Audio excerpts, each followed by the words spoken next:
Hey everybody, and welcome back for another deep dive. Today we're taking a look at a listener's recent trip to Baltimore, and let me tell you, it sounds like they packed a whole lot into one weekend. We're talking wine tastings, boat trips, even a rock concert.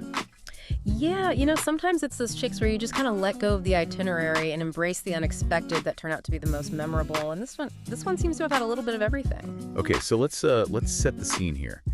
We've got two snippets from this listener about their Baltimore adventures.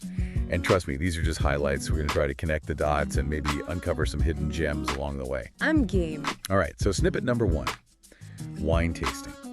Not just any wine tasting, though. This one was private, hosted by a woman named Mary, who apparently made the whole experience super charming. Then it's off to the marinas. And not just to look at boats, our listener actually got to test drive one. Whoa, hold on.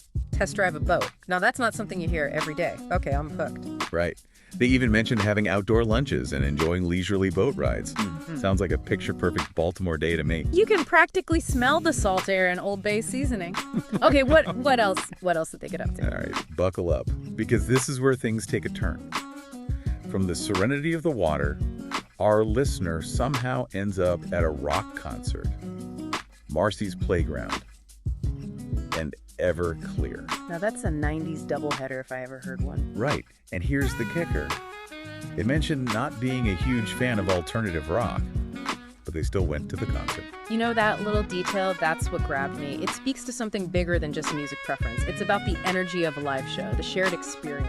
Totally. It's one thing to listen to a song on your headphones, but to hear it live with the band, with the crowd, it hits different, Absolutely. There's a certain rawness, a realness that you just can't replicate. So I gotta ask, what was it about Marcy's Playground that surprised them? Was it the energy of the crowd, a particular song? So they actually called out Sex and Candy? A classic. You can't go wrong with a good earworm. Exactly. And I think that speaks to what we were saying about live music. Even if it's not your usual jam, sometimes the experience itself is enough to win you over. I'm curious, did they say anything about Baltimore itself? Did the city's vibe factor into their enjoyment at all? They didn't go into a ton of detail about Baltimore's atmosphere, but you can kind of feel it in their words, right? The excitement of trying new things, the joy of unexpected discoveries. Absolutely. It reminds me that sometimes the best travel experiences are the ones we don't plan meticulously. The ones where we allow ourselves to be surprised, to wander off the beaten path a little. Exactly. So to our Baltimore Explorer, thank you for sharing your adventures.